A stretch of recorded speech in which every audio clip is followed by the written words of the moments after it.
Mis amados hermanos, muy buenas tardes, el Señor les bendiga. Gracias por acompañarnos en otra transmisión de Fundamentos de la Fe 2.0. Estamos acá en Xonacatlán, Estado de México, en casita, en familia, muy bendecidos, muy agradecidos con el Señor. Y bueno, pues estamos felices de estar hoy reunidos en torno a su palabra. Hoy es 8 de julio del 2022. Revisé la fecha antes de venir, ¿verdad? Porque siempre se me cuatrapea, ¿verdad? Pero muy agradecidos con el Señor y estamos en una lección fantástica. Estamos en la lección número 3, estudiando los atributos de Dios. La semana pasada estuvimos viendo la santidad de Dios, un tema extraordinario. Siempre nos quedamos cortos, siempre nos quedamos con ganas de más, pero ahorita vamos a ver un gran tema hablando acerca de la rectitud, justicia y soberanía de Dios. Clase, ¿cómo estamos? Bien. Que se escuche más fuerte, ¿verdad? Hasta allá. Que nos escuchen hasta allá, hasta Colombia, hasta Bruselas, donde por ahí nos andan viendo. Clase, ¿cómo estamos? Bien. Eso es todo. Muy agradecidos, muy bendecidos en el Señor. Y pues vamos a prepararnos. Sí trajo su Biblia, ¿verdad? Sí. Guiño, guiño. Eso es todo.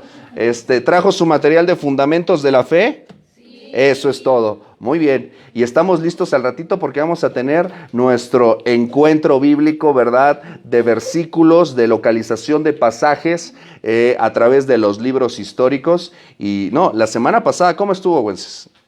Estuvo reñidísimo, ¿eh? Creo que ni el América con el Chivas estuvo tan reñido, ¿verdad? Estuvo intenso, ¿verdad? Muy intenso, pero bueno, listos para meditar en la palabra del Señor. Muy bien, pues te voy a pedir por favor que me acompañes a un texto muy importante sobre el cual vamos a ir el día de hoy. Vamos a ver varios temas, así que vamos a ir a buen paso, pero en toda tu atención. Acompáñame por favor al Salmo 89:14. Salmo 89:14, en lo que tú le buscas, vamos a compartir nuestras ligas con nuestros hermanos que nos acompañan desde otros lados, ¿verdad? Recuerda que estamos transmitiendo en vivo desde Facebook Live, ¿verdad? Estamos transmitiendo en vivo. Y recuerde que todos los días estamos compartiendo el plan de lectura McChain, a través del cual estamos leyendo el Antiguo Testamento una vez, el Nuevo Testamento y los Salmos 2 veces. Y pues es una gran bendición porque podemos estar leyendo la Biblia todos los días. Aproximadamente estamos leyendo como ¿cuántos? 4 o 5 capítulos más o menos en el plan de lectura McChain. O sea, el plan de lectura, sí, ¿no? Más o menos como 4 o 5, ¿no? Porque luego de los Salmos, luego te avienta 2 tandas. Y luego de Josué te está aventando también luego 2 capítulos y así, ¿verdad? Pero es una gran bendición lo que hemos estado leyendo. Y bueno, también el grupo de miércoles, Dios les bendiga. Culminamos el miércoles nuestro tema acerca de los dones espirituales, ¿verdad? Un tema que ha sido controversial, pero ha sido también de mucha edificación, mucha edificación. Y pues bueno, les animo a que en el amor del Señor pues sigan apoyándonos y sigan orando por nosotros y con nosotros, ¿verdad? También recuerde que todo este material usted lo puede escuchar, lo puede ver a través de Facebook, nuestras páginas oficiales de Ministerios Voz que Clama. Lo puede usted también escuchar y ver a través de YouTube, página oficial de Ministerios Voz que Clama, en nuestro canal. Suscríbase. Y también lo puede escuchar a través de SoundCloud y de Spotify. Les platicaba la semana pasada que tenemos audiolibros muy buenos. Quizás usted no tiene el hábito de la lectura, le da flojera, le da sueño, bueno. Pero usted puede métase a SoundCloud y usted puede escuchar ahí audiolibros. Se puede chutar un libro completo nada más, estarlo escuchando. Está usted haciendo el quehacer, está usted conduciendo, llevando a los niños, haciendo lo que usted quiera. Y en vez de estar escuchando, bebecito fiu fiu, ¿cómo le llaman esto ahora? Estar escuchando no sé qué cochinada por ahí, ¿verdad? Pues usted está escuchando un muy buen material. Tenemos el libro de Justificación y Regeneración del pastor Charles Leiter, En las manos de la gracia de Max Lucado. Tenemos La oración que revoluciona el mundo del pastor Albert Mohler. Muy buenos libros y estamos preparando otros muy buenos por ahí. ¿verdad? Entonces, pues vamos al Salmo 89, versículo 14. Lo vamos a leer todos juntos, ¿les parece? Salmo 89, versículo 14.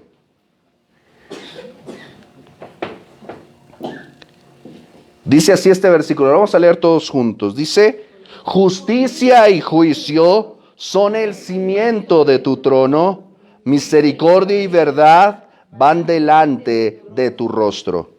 Amén. Mis amados, esta es la palabra del Señor. Vamos a orar. Señor, te damos gracias por este tiempo, Señor, en torno a tu palabra. Bendice esta transmisión y este estudio, y sé con mis hermanos aquí presentes y mis hermanos que están en la distancia, los que ven, que comparten, que reproducen. Sé con mis hermanos, Señor, allende las fronteras en otros países donde están también hambrientos buscando la palabra del Señor. Gracias por los proyectos, gracias también por las dificultades, las luchas y los obstáculos que nos hacen crecer y madurar en nuestra fe. Ayúdanos, Señor, a perseverar y a no desmayar. Todo ello te lo pedimos en el nombre de Jesús y en su nombre decimos amén. Muy bien, pues como les comentaba, vamos a estar viendo los atributos de Dios. Y hoy vamos a ver tres atributos particulares. Así que no vamos a ser muy extensos, vamos a ir de manera muy breve, muy somera, muy elemental.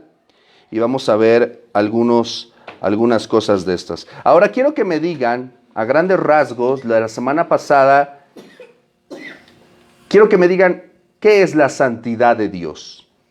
¿Qué entendieron acerca de la santidad de Dios? Vane. A ver, ahí tienen el libro, no sean así.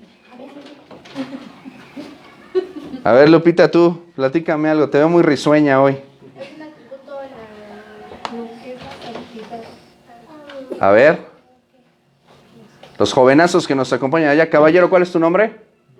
Bruno. Como Batman, me encanta. Muy bien, muy bien. A ver, platíquenos por allá. A ver, si tienen allá material de fundamentos. Por allá, a ver, platíquenos. Que no estén tan callados. Acá los están escuchando. Ese silencio se escucha maravilloso en el video. A ver, Tere, platícanos, ¿qué es la santidad? Apartarse para Dios. Claro, ¿verdad? Esa es la santidad que nos toca a nosotros, ¿verdad? Nosotros somos llamados a ser santos porque Él es santo. Ciertamente la santidad de Dios apunta a su carácter perfecto, a su carácter ciertamente que Él está completamente apartado del pecado, ¿verdad? Un atributo que es exaltado incluso muy alto, y los ángeles cantan que Él es santo, santo, santo. Ningún atributo se eleva de esta manera, ¿verdad? Y podemos ver a través de todas las... ¿Cuántos pasajes vimos la semana pasada, verdad? Estuvimos viendo extenso, viendo mucho sustento bíblico acerca de la santidad de Dios. Y vimos que el Señor en su santidad es perfecto, nadie se le compara, ¿verdad? Pero Él demanda de nosotros santidad, y ahí es cuando nosotros, ¿qué? Nos perdemos la cabeza, ¿verdad? Porque decimos, ¿cómo yo puedo ser santo si soy una persona tan fea, verdad? Pero déjame decirte que tú y yo ya somos declarados, en el momento en el que creemos en Cristo, ya somos declarados santos. ¿Por qué? Porque la santidad de Cristo es atribuida a nosotros. Cuando tú y yo venimos a Cristo, somos declarados santos. Y déjame decirte también en un segundo nivel que cuando tú y yo venimos a Cristo, empezamos un proceso que se llama apunta esto, la santificación. Eso significa que cuando tú vienes a Cristo eres declarado santo, pero todavía tienes mucho cochambre en la estufa, ¿no? Que limpiar, ¿no? Todavía de vez en cuando, si te descuidas un poquito, salen cucarachas, ¿o no? Entonces, necesitas estar constantemente, ¿qué? Pues fregando a la estufa, ¿verdad?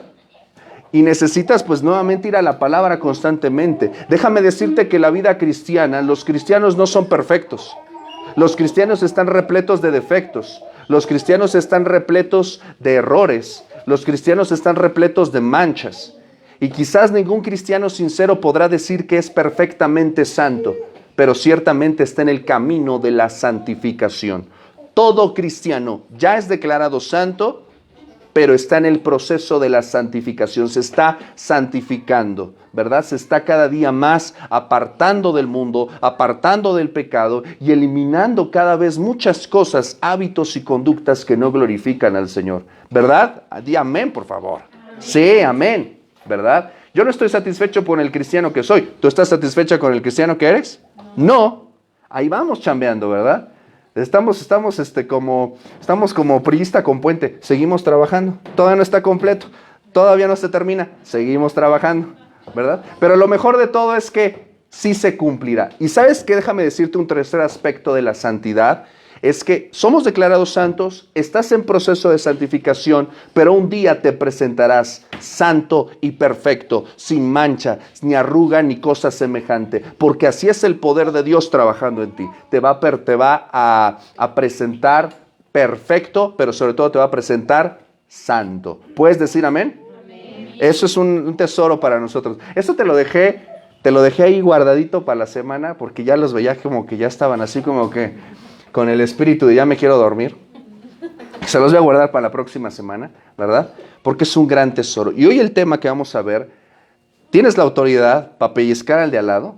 Igual también ahí si quieren calentar agüita para café, ¿verdad? Se vale, ¿verdad? Yo no me ofendo. Y si tío Wences los deja y no hay problema, adelante, no tengo ningún problema. Para que te mantengas despierto, ¿verdad? Para que te mantengas despierto.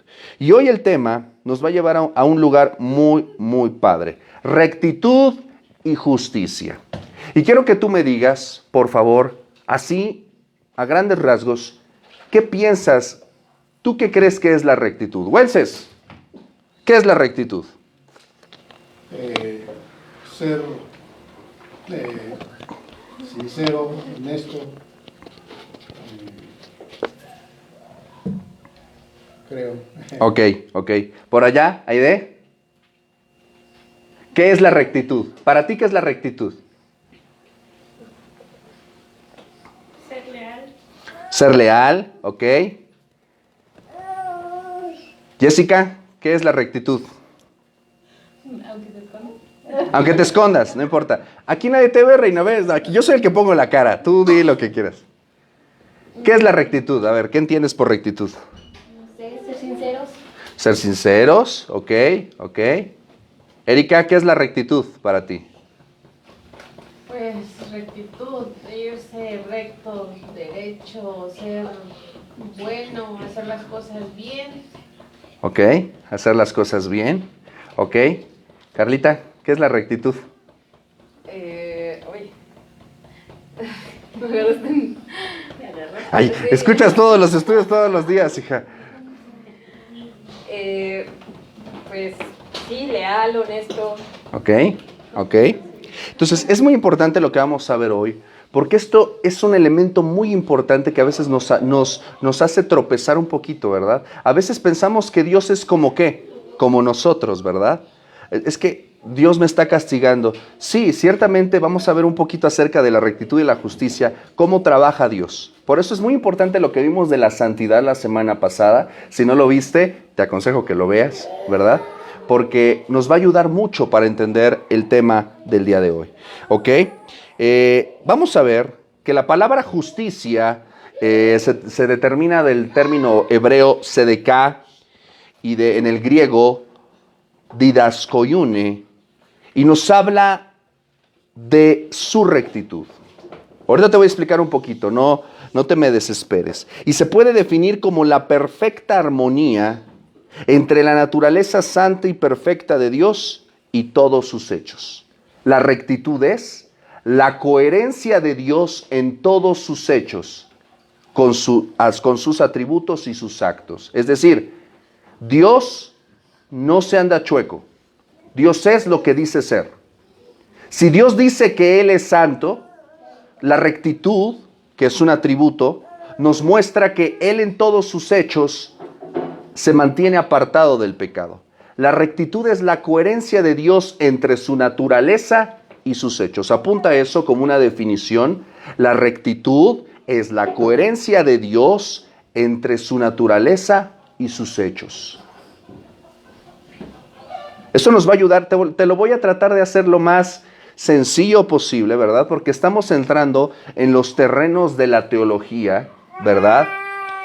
Y esto se le conoce también como teología propia. En términos más académicos, se le conoce como teología propia. Es decir, estamos estudiando los atributos de la persona de Dios. Por eso a veces como que se pone un poquito medio pesado, ¿verdad?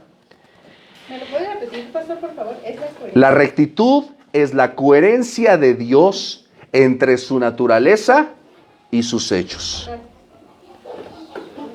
¿Verdad? La justicia, ahora vamos a ver otra definición. Esto también apúntalo también. La justicia es la forma en que Dios legisla su rectitud.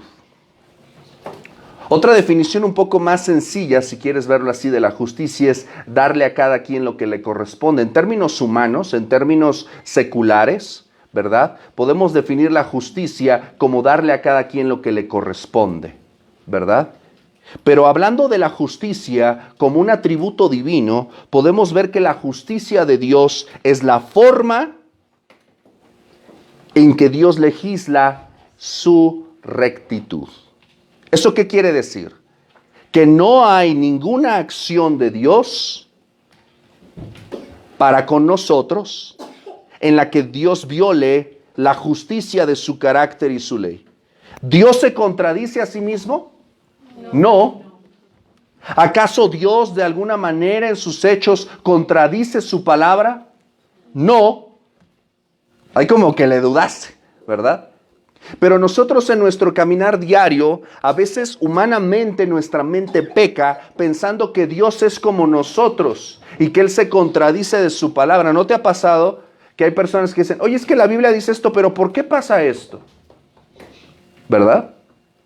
Y a veces como que pensamos que Dios, ¿qué? Se contradice, ¿verdad? A veces pensamos, pecamos y tropezamos pensando que Dios miente, pero no es así. En todo lo que Dios hace, Él es recto, y en todo lo que Él hace, Él es justo.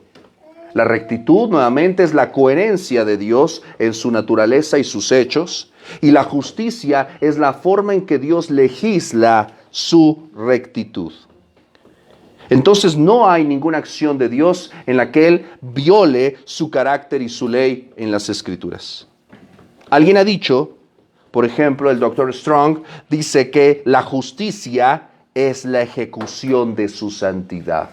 ¿Cómo Dios manifiesta que es santo? A través de su actuar justo. A través de su actuar justo. ¿Ok? ¿Hasta aquí vamos bien?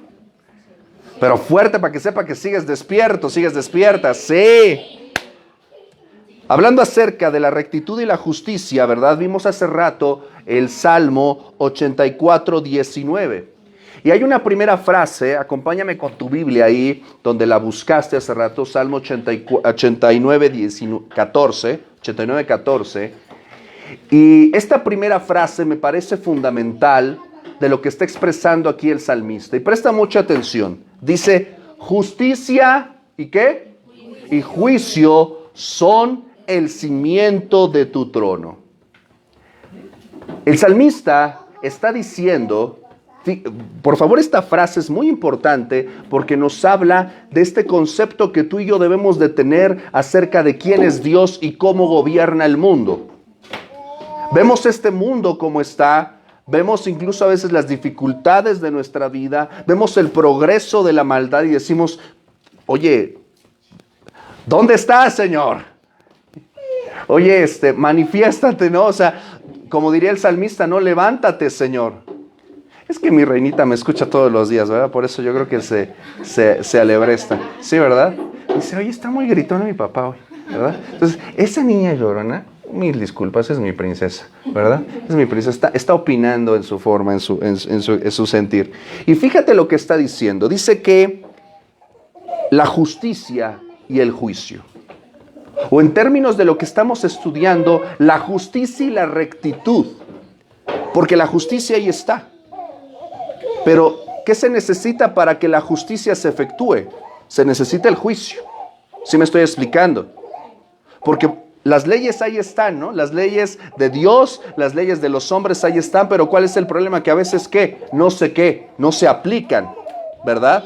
No se aplican esas leyes. Entonces, la justicia y el juicio, fíjate por favor que van de la mano, fíjate por favor que van encadenados, que no están separados. La justicia y el juicio no pueden ir separados. No puede haber justicia sin juicio, no puede haber justicia sin rectitud. ¿Por qué? Porque la rectitud es ¿qué? La coherencia de Dios. Y la justicia es la forma en la que Dios legisla su rectitud. Pero fíjate por favor que está diciendo que la justicia y la rectitud, ¿qué son? Cimientos de... El cimiento de su trono. Por favor, medita conmigo acerca de esto porque es muy importante que tú y yo entendamos. Cuando hay un trono, significa que hay ¿qué? Un rey. Un rey, ¿verdad? Déjame decirte que en el reino de Dios no hay democracia. En el reino de Dios no hay yo opino, tú pienso, yo siento y vamos a hacer las cosas por elección popular. No, Señor. Dios hace lo que tiene que hacer, nos guste o no nos guste. Dios gobierna el mundo, lo vamos a ver más adelante, de acuerdo a su criterio, porque Él es el rey. Y el rey no le pide opiniones a sus súbditos, ¿verdad? Pero la realidad es que hay un trono, y si hay un trono hay un rey. Y déjame decirte que el trono nunca ha estado vacío. A veces parece que nuestra vida no tiene gobierno. A veces parece que este mundo no tiene gobierno, pero déjame decirte una cosa, Dios sigue sentado en el trono. Él sigue bajo el control de todas las cosas en el universo. Y ese rey, sentado en su trono, fíjate lo que dice que el cimiento de su trono. Tú cuando vas a poner una casa, cuando vas a poner un edificio, cuando vas a elaborar una construcción que pretendes que dure ¿qué? Bastante, pones ¿qué? Buenos cimientos, ¿verdad? Si tú quitas esta columna, pues algo puede pasar, ¿verdad? Tiene que haber cimientos en una construcción, ¿verdad? Se dice que la familia es ¿qué? La columna de ¿qué? De la sociedad, ¿verdad? Y eso es lo que ahorita está atacando el mundo y el enemigo, la columna de la sociedad, porque el enemigo quiere destruir al ser humano. Él vino solamente para robar, matar y destruir. El cimiento del gobierno de Dios, ¿cuál es? La justicia y el juicio. Dios no hace triquiñuelas, Dios no hace trampitas, Dios no hace chanzas. Con Él no te puedes arreglar a 200 pesos para que te deje pasar la caseta. Con Él no puedes hacer trampas. Con él sí hay justicia. Con Él sí hay justicia. ¿Me explico? Este es el punto y es algo que quizás nos puede confundir un poco, nos aflige, porque estamos rodeados de injusticia, estamos rodeados de trampa, estamos rodeados de mucha corrupción del alma, de la mente, de la ejecución de la justicia. Nadie es como Dios, nadie es igual de santo que el Señor, nadie es igual de justo que el Señor, nadie es igual de recto que el Señor. Pero déjame decirte que hay alguien en el universo que es completamente justo, santo y recto. ¿Puedes decir amén? Amén. Por eso podemos confiar en Dios. Por eso Él es digno de toda nuestra confianza, porque Él es recto y Él es justo. Fíjate, está diciendo que es el cimiento de su trono. O sea, si tú y yo quitamos, por decir algo, en un sentido hipotético, si no existiera la justicia y el juicio, Todo sería inútil. pues no, se viene abajo, ¿verdad? El gobierno de Dios, sería un caos. Aunque tú no lo creas, Dios sigue gobernando el mundo con justicia y con juicio y le sigue dando a cada quien lo que le corresponde. Y hoy hay personas, ¿verdad? Me decían, oye, pero ¿qué pasó con aquellos? En algún momento me dijeron en alguna clase, ya sabes que no falta, ¿verdad? Me dicen, oye, pero ¿qué pasó con esas personas, por ejemplo, que mataron judíos y no comparecieron ante las autoridades? Se escaparon de los hombres, pero te aseguro que no se escaparon de Dios. Y hay mucha gente hoy, de muchas cosas, de muchos crímenes, de muchas atrocidades, de muchas cosas. Oye, ¿qué pasó con, no sé, ¿no? En un término más íntimo, más cercano, más personal, ¿no? Me decía una hermana, me decía, oye, pero ¿qué pasó con el padre de mis hijos que me dejó con mis 6 hijos y yo me las tuve que ver yo sola? Dios es justo y Dios le va a dar a cada quien lo que le corresponde, tarde o temprano.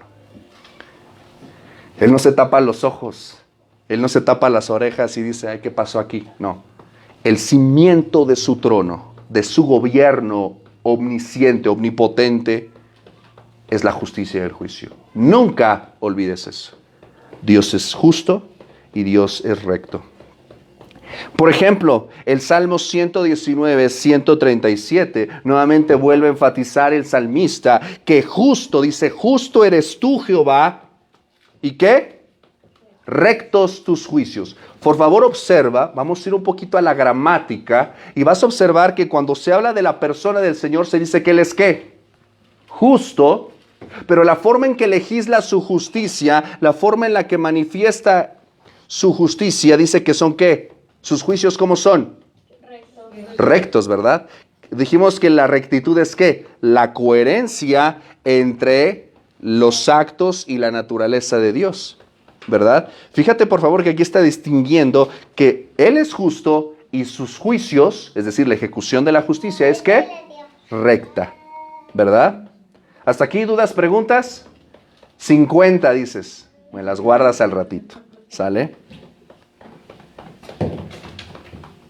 Bruno, ¿me puedes hacer favor de leer lo que tenemos en pantalla, si eres tan amable? Sí, con voz potente que se escucha hasta Colombia.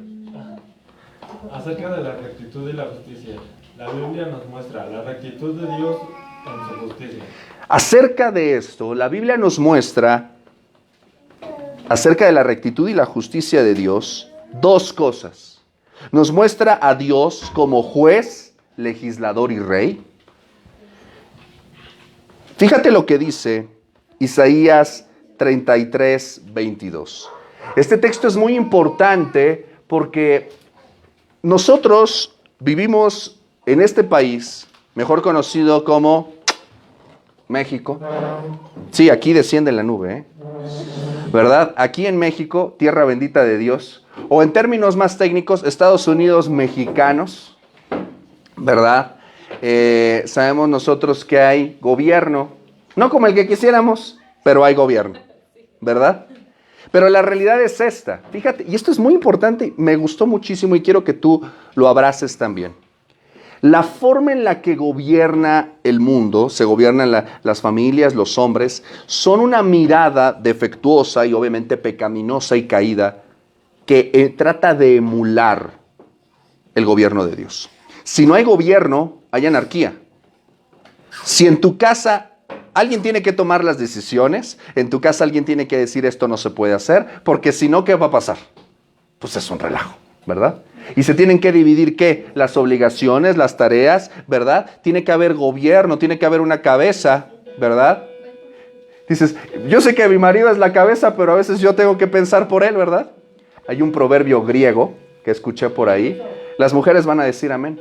Los hombres, dice el proverbio griego, los hombres son la cabeza, pero las mujeres el cuello. Así que se mueve para donde ella dice, ¿verdad? Dice un proverbio griego, pero no es bíblico. Así que nos quedamos con lo que tenemos. Ahora, ¿esto qué significa? A ver, todos los estudiantes aquí, ustedes recordarán que en nuestro gobierno hay 3 niveles de gobierno. Los 3 poderes, ¿cuáles son? El ejecutivo, legislativo y judicial. ¿De qué se encarga el poder judicial? Ya los puse en aprietos, ¿verdad? A ver, licenciado, ¿de qué se encarga el poder judicial? ¿Qué se encarga el poder judicial? Pues de ejecutar la justicia, ¿no? Luego, ¿cuál sigue? ¿El poder qué? Legislativo, ¿verdad? Que es el que ¿qué? Hace las leyes y las aplica, ¿verdad? A veces. Y luego está el poder ejecutivo, ¿verdad? Que es el que está arriba, que toma ciertas decisiones, que pone iniciativas, ¿verdad? Déjame decirte que el gobierno de Dios es semejante. Fíjate lo que dice Isaías 33, 22. Jehová es nuestro ¿qué? Nuestro juez. Jehová es nuestro legislador. Y dice Jehová es nuestro rey.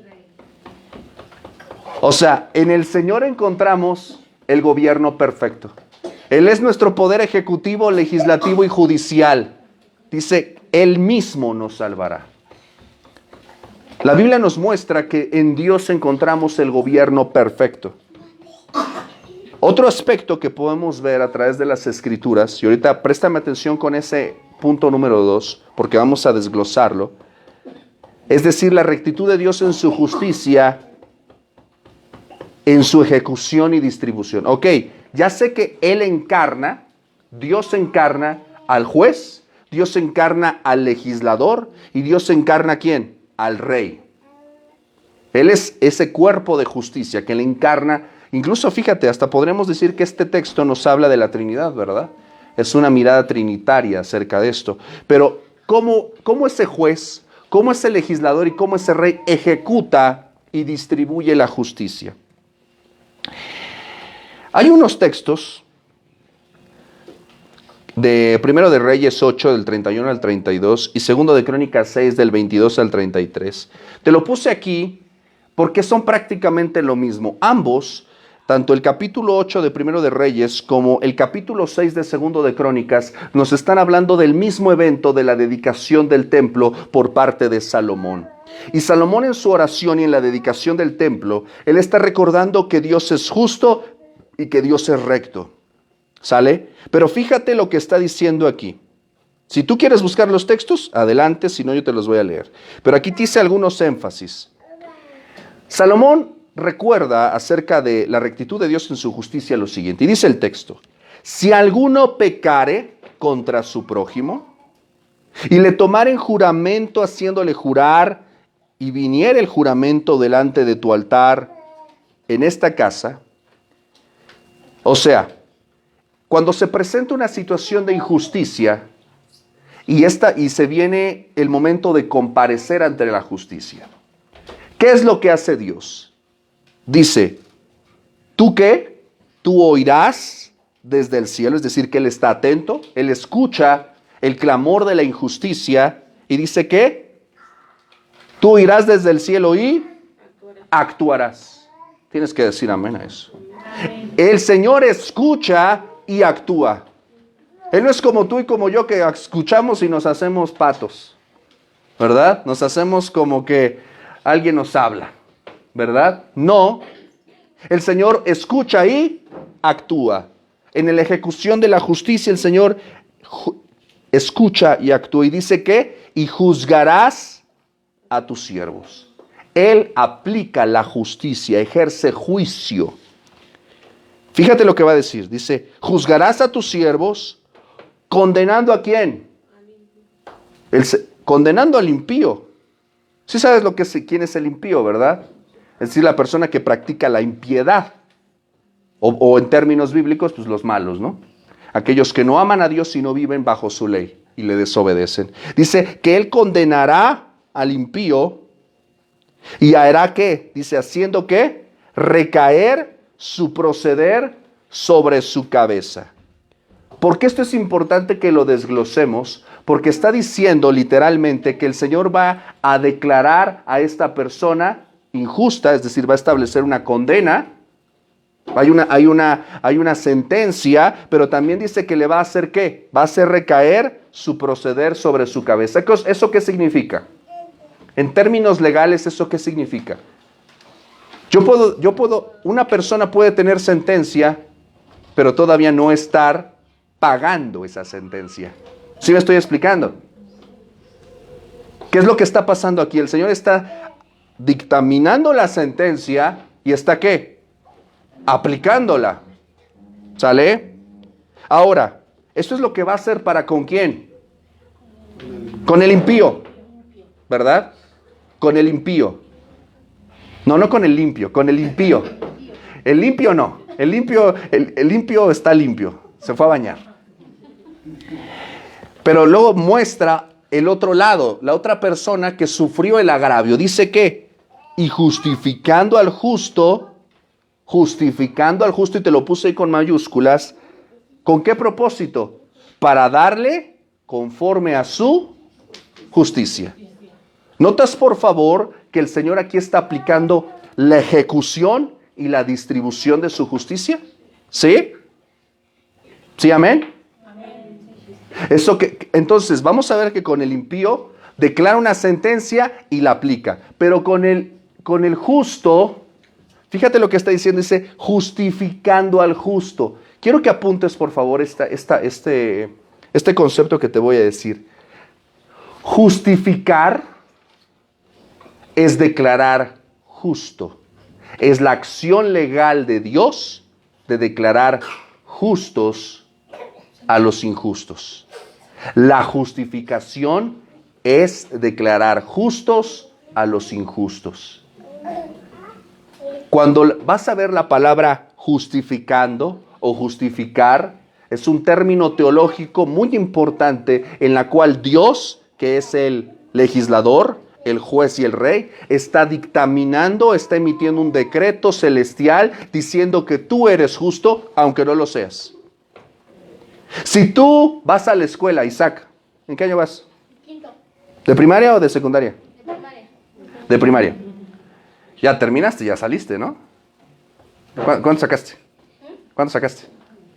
¿Todavía no te dan boleta? ¿Cuándo te la dan? Ah, mira qué conveniente. A ver, ¿a dónde está la mamá de este niño?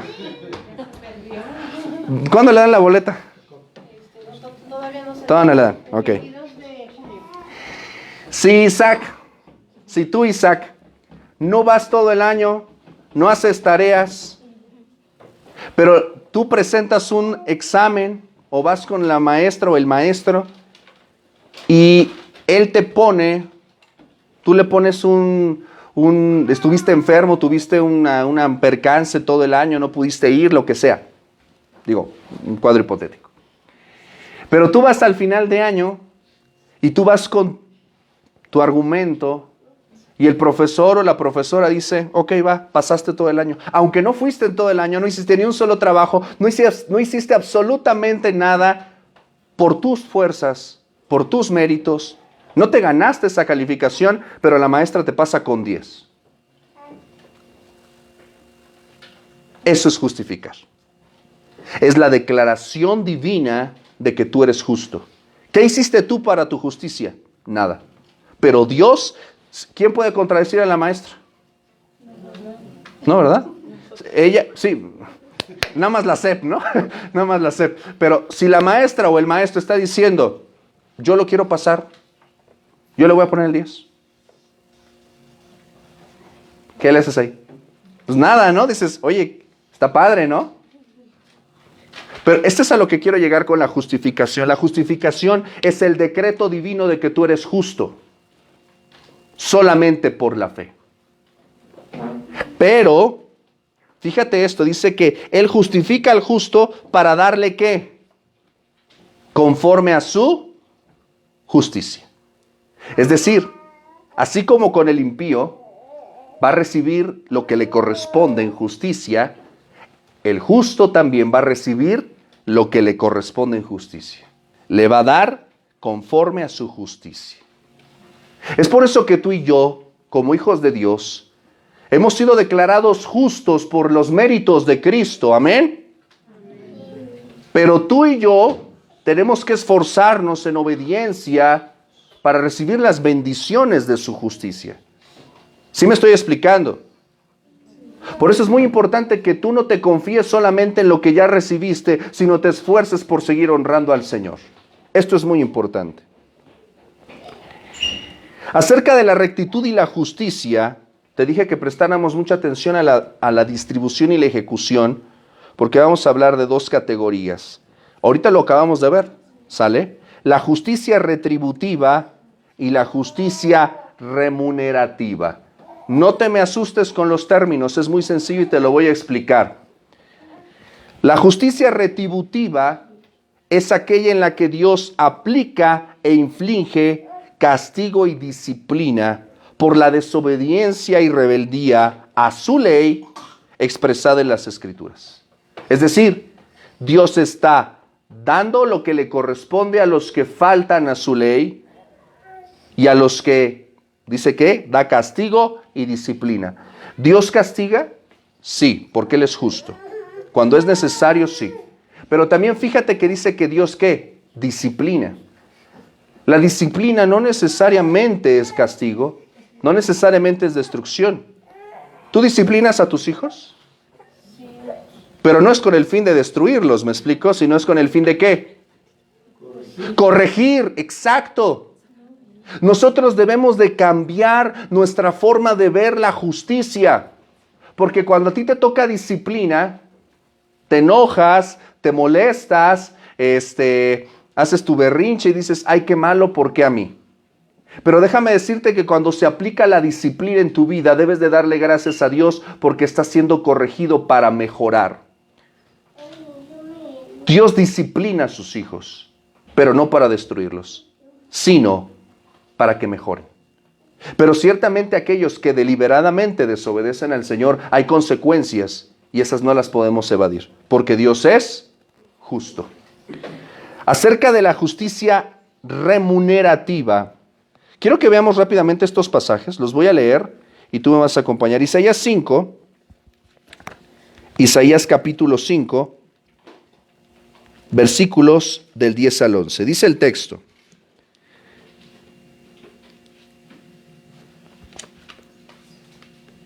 Isaías 5 del 10 al 11. Creo que me equivoqué en este texto. Espérame. Sí, me equivoqué en este texto. Jeremías 11:20, perdón.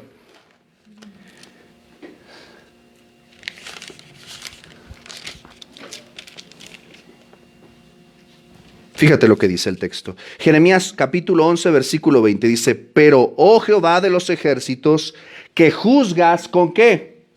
Con justicia, que escudriñas la mente y el corazón, vea yo tu venganza de ellos, porque ante ti he expuesto mi causa. Podemos ver que aquí el profeta está pidiendo que se ejecute ¿qué? La justicia retributiva, ¿verdad? Fíjate lo que dice en el Nuevo Testamento, Romanos 1:32. Romanos 1:32 dice el texto, hablando acerca de la humanidad que deliberadamente ha rechazado la bondad de Dios. Dice, quienes habiendo entendido el juicio de Dios. La gente que está sin Cristo, la gente que rechaza la Biblia, rechaza el Evangelio, sabe que hay un día de juicio. Porque dice que lo han entendido. Habiendo entendido el juicio de Dios, que los que practican tales cosas son dignos ¿de qué? De muerte. No solo las hacen, sino que también, ¿qué dice? Se complacen con las que las practican. El carácter de los hombres en los últimos días, en nuestros días ya lo estamos viendo, es este carácter. Saben que hay Dios, saben que su palabra es verdad, la rechazan, la niegan, no quieren obedecerla. Y no solamente practican cosas que Dios rechaza, sino también se complacen y alientan a que otros las practiquen. Ellos van a recibir la justicia retributiva de Dios. Ahora, la justicia remunerativa, la palabra suena bonito, ¿no? Cuando te dicen, vas a recibir remuneración. ¡Ay, Padre Santo! Qué bendición, ¿verdad? La remuneración nos gusta. ¿Por qué? Porque la justicia remunerativa nos habla de cuando Dios nos da en su gracia y misericordia, y ahorita te voy a explicar esto, Él nos otorga y nos da libremente bendiciones y recompensas. Bendiciones y recompensas. Esas bendiciones y recompensas son resultado ¿de qué? Son fruto de la obediencia. De la obediencia fiel a su ley expresada en su palabra. Mi amado, mi amada, ¿tú quieres las bendiciones de Dios? Creo que nada más Tere quiere bendiciones de Dios. ¿Quieres bendiciones de Dios? Sí, amén.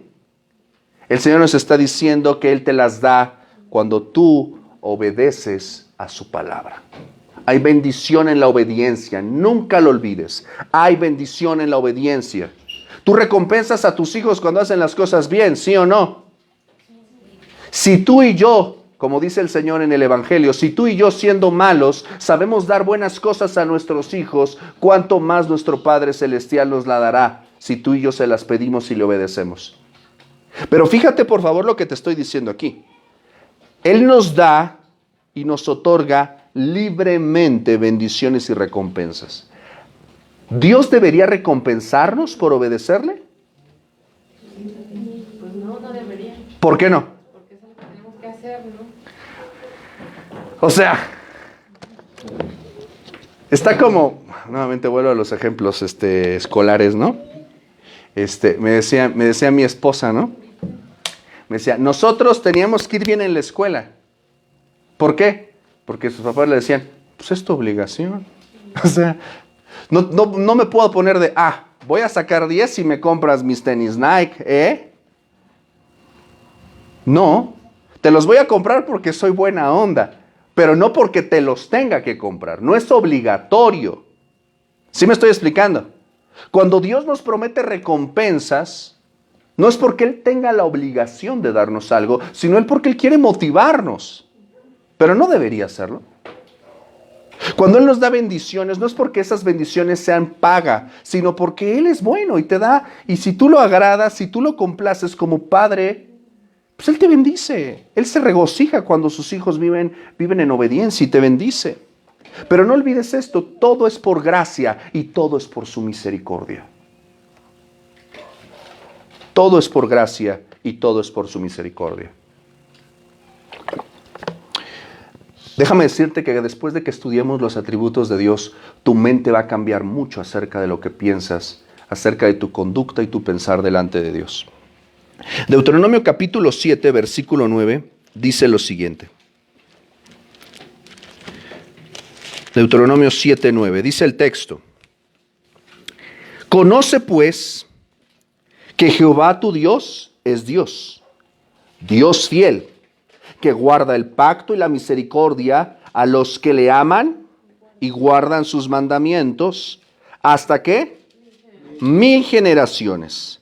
Fíjate el 10, dice, y que da el pago en persona al que le aborrece destruyéndolo, y no se demora con el que le odia, en persona le dará el pago.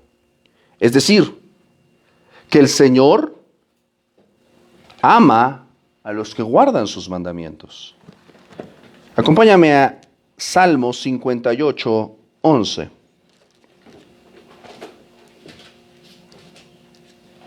Dice el texto. Entonces dirá el hombre, ciertamente hay galardón para el justo, ciertamente hay Dios que juzga la tierra. El Señor, para motivar a sus siervos, a través de parábolas, les dijo acerca de un rey, de un señor que les dejó talentos, les dejó trabajo y que él se fue, ¿verdad? Se fue a un país lejano y regresó después de un tiempo para ver el trabajo que habían hecho sus siervos. Y de acuerdo a su trabajo, dice que él les dio recompensas. Y les dijo, bien, buen siervo y fiel, en lo poco fuiste fiel, sobre mucho te pondré. Entra en el gozo de tu Señor. ¿Esto qué significa? Significa que tú y yo estamos aquí para servir al Señor, para trabajar para su gloria, y no deberíamos nosotros ponernos exigentes, a ver qué me va a tocar, a ver qué Dios me va a dar. No, tú y yo debemos obedecer simplemente porque Él es bueno y porque Él es justo y siempre nos va a dar de acuerdo a nuestras obras. Ahora, hemos llegado en este tema a hablar acerca de la rectitud y la justicia, y hemos dicho nuevamente que la rectitud es la coherencia de Dios en su naturaleza y sus hechos, y que la justicia es la forma en la que Dios legisla su rectitud, o, en otras palabras, la ejecución de su santidad. Quiero que reflexionemos juntos acerca de esto. En la salvación, ¿Dios es injusto en la salvación de los pecadores? Porque ciertamente tú y yo, si tú has creído en Cristo, tú sabes muy bien que eras pecador. Si tú todavía no has aceptado al Señor, estamos todavía a tiempo. Pero déjame decirte una cosa, esto es muy importante que lo conozcas porque es la esencia misma del Evangelio. Para que entiendas de qué se trata esto. Tú y yo sabemos que somos pecadores. Y sabemos ahorita, porque lo hemos visto, que Dios es ¿qué? Recto y justo. Y que Él nos da en su justicia retributiva, ¿verdad? Le da el pago a los que lo merecen y le da recompensas a los que le obedecen. ¿Tú y yo hemos vivido de una manera recta? No. ¿Hemos vivido de una manera justa? Entonces, ¿por qué Dios nos salvó? Nos justificó, ¿ok? ¿Por qué nos justificó? O sea, ¿por qué hizo esta declaración de que somos justos? ¿Por qué? Dijiste hace un momento algo, ¿por qué? Por amor. Pero eso es suficiente solamente. Quiero que reflexiones. Ahorita te voy a ir a textos bíblicos. Porque si Dios es justo, Él no puede violar su justicia. Imagínate, te voy a poner un escenario. Que alguien entra a tu casa y Dios no lo quiera, mata a alguien de tu familia. Y agarran al criminal y el juez dice, pues es culpable de los cargos, pero lo voy a justificar. Pero no hizo nada para ser justificado, pero lo voy a justificar. ¿Tú dirías que eso es justo? No.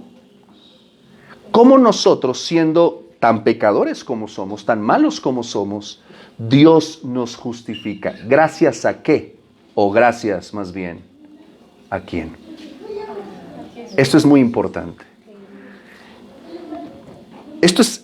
Si tú quieres ser verdaderamente cristiano, cristiana, debes entender esto porque es la esencia misma de la doctrina cristiana. Tú y yo somos justos porque alguien vivió una vida que tú y yo no podemos vivir. Vivió en obediencia, una obediencia que tú y yo no podemos vivir. Él fue declarado justo. Y por nuestra sola fe en Él, solo por confiar en Él, cuando tú dices, yo no soy justo, yo Daniel no soy justo, no puedo, Señor, yo delante de ti yo debo recibir el juicio, la ira de Dios, yo debo recibir el castigo, yo debería ir al infierno.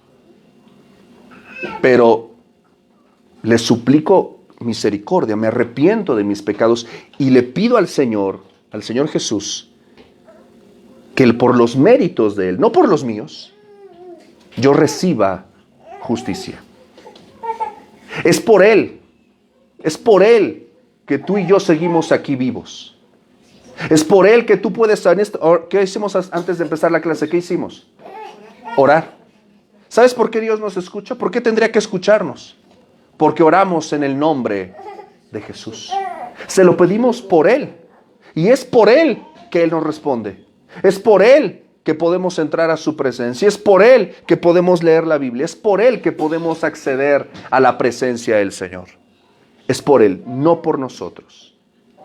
Si hay justicia, es porque ya hubo un pago sobre la persona de Cristo en la cruz del Calvario. Fíjate lo que dice el Salmo 85:10. El salmista está hablando de una manera incluso profética acerca del sacrificio de Cristo en la cruz. Y dice, la misericordia y la verdad se encontraron, la justicia y la paz se besaron. En la cruz, escucha esto, en la cruz, la misericordia de Dios y la verdad de Dios se encontraron. En la cruz del Calvario, la justicia de Dios, que no es sobornable, que es incorruptible, y la paz de Dios, que dice, se besaron. Ahí en la cruz del Calvario está nuestra esperanza. Ahí tú y yo podemos ser aceptados delante de Dios. No hay otra manera, no hay otra forma. Solamente por la obediencia de Cristo, no por la tuya. Solamente por la fe en Cristo, solamente por Él. Fuera de Cristo no hay salvación. Este es un texto que debes conocer, y si no lo conoces debes conocerlo y debes atesorarlo con todo tu corazón. Isaías 53, versículos del 5 al 6. Este texto fue escrito más de 500 años de que nuestro Señor Jesús muriera en la cruz del Calvario. Y el profeta Isaías describe con precisión casi matemática los sufrimientos de Cristo en la cruz del Calvario. Pero quiero que observes, de hecho voy a hacer una serie, yo creo que después de este versículo, porque es fantástico. Fíjate lo que está diciendo este versículo. Isaías 53 del 5 al 6. Dice, mas Él, hablando de Cristo, ¿qué dice qué? Herido fue. Él fue herido. Ahora, ¿por qué fue herido? Por nuestras, por las tuyas y las mías. ¿Las nuestras qué? Por nuestras rebeliones. Fíjate que dice no dice nuestra rebelión, sino dice nuestras rebeliones. O sea que son ¿qué? Muchas. ¿Qué pasó con él también? Dice que fue ¿qué? Molido. Molido. ¿Por qué? Por nuestros pecados, por tus pecados y por mis pecados el Señor fue molido. También dice que el castigo de nuestra paz fue sobre Él. Él recibió el castigo que a ti y a mí nos tocaba. Y dice que por su llaga, por su herida, fuimos nosotros, tú y yo, curados. Él recibió por todos nosotros. ¿Puedes decir amén a eso? Fíjate lo que dice también el profeta. Dice, todos nosotros. Ahí estás incluido tú y ahí estoy incluido yo. Ahí está incluida toda la humanidad. Todos nosotros. ¿Qué hicimos todos nosotros? Nos descarriamos como ovejas. Eso significa que hiciste lo que se te pegó tu regalada gana, viviste como tú quisiste, hiciste lo que tú quisiste, ignoraste al pastor de tu alma. No hiciste caso a la vara y al cayado. ¿Qué dice el texto? Cada cual. Es decir, que tú tienes responsabilidad personal. Tú no puedes... Perdón, y siempre vuelvo con lo mismo y no quiero agredir a nadie, pero a mí ya saben que no me gusta la psicología. Porque es ponerle etiquetas a las cosas. Tú no puedes ir por ahí responsabilizando. Es que yo tomo alcohol porque es que mi papá era alcohólico. Sí, ciertamente hubo una influencia, pero tú tomas tus decisiones. Tú eres responsable. Tú no puedes justificar que haya adulterio en tu vida. Ay, porque es que mis papás fueron... No, tú eres responsable. ¿Sí me estoy explicando? Cada cual. Dice, todos nosotros nos descarriamos como ovejas. O sea, aquí no hay uno mejor que el otro. Pero cada cual, o sea, tú y yo somos ¿qué? Responsables. Yo no puedo decir, ay, es que es mi mamá, por culpa de mi mamá soy así. No, señor. Ay, es que es por la sociedad, es que es la ansiedad. No, se llama pecado. Se llama pecado y lo tienes que tratar arrepintiéndote y viniendo a Cristo. No le pongas etiquetas. No puedes curar con broncolín la pulmonía. Necesitas un cambio de pulmones. No necesitas psicología, no necesitas estudiar más, no necesitas cambiar conductas, necesitas nacer de nuevo. Cada cual se apartó por su camino. Por su camino. Nadie quiso seguir el camino de Dios. Cada uno fue por el suyo. Y dice, mas Jehová, es decir, más el Señor, a pesar de eso, cargó en él, cargó en su hijo, no en el tuyo. Cargó en su hijo el pecado de los tuyos. Cargó en su hijo el pecado de tus padres. Cargó en su hijo tus pecados. El pecado ¿de quién? De todos nosotros. ¡Qué maravilloso versículo! Y no dice nada halagüeño, ciertamente, pero dice una gran verdad. Juan 1:29, el Señor va a las aguas del bautismo y Juan el Bautista hace una declaración impresionante acerca de Cristo y dice que he aquí el Cordero de Dios que quita el pecado del mundo. En el Antiguo Testamento había un sistema muy complejo de sacrificios que si tú te has puesto a leer conmigo en el plan de lectura McChain todos los días de lunes a domingo, si tú te has puesto a leer conmigo el Antiguo Testamento, ya terminamos el Pentateuco, ya debiste haber leído lo de los sacrificios.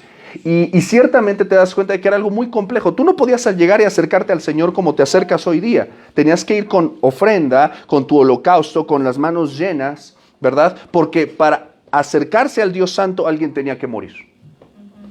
Alguien tenía que morir. ¿Por qué tú y yo no caemos muertos hoy? Porque alguien ya murió. ¿Amén? Amén. Alguien ya murió para que tú y yo estemos vivos. Por eso Cristo es el Cordero de Dios perfecto, sin mancha, sin defecto. Y no, Él no cubre como los sacrificios de la antigüedad. Él no solamente cubre, sino dice que Él ¿qué? Él quita el pecado. Él lo quita. Ya no hay pecado. El Señor ya no se acuerda de tus pecados cuando vienes a Cristo. Ya no los tiene en su mente ni en su corazón. Él quita el pecado del mundo. Romanos 5 del 1 al 22 nuevamente habla acerca de la justificación y dice que los que han creído en Cristo, dice que son justificados. ¿Cómo son justificados? Dice el texto. Justificados por la fe. Por la fe, solo por creer en Cristo somos declarados justos y por esa razón, dice el texto, tenemos paz. ¿Quieres tener paz? Ve a Cristo. Y el Señor nos ofrece una paz, y lo ha dicho a través del Evangelio de Juan, una paz que el mundo no te puede quitar. El predicador escocés Alexander Maclaren dice que la paz de Dios no es la ausencia de problemas, sino la presencia de Dios incluso en medio de las tormentas. Tú puedes estar pasando la prueba más difícil, pero si el Señor está contigo tienes paz, aunque sigas teniendo problemas. Al ser justificados por la fe, tú y yo tenemos paz, porque no importa si tenemos para comer o no, no importa si tenemos salud o no, no importa, lo importante es que tenemos salvación y vida eterna. Eso es lo más importante. Todo lo demás es pasajero. Tenemos paz con la persona más importante. Tenemos paz para con Dios.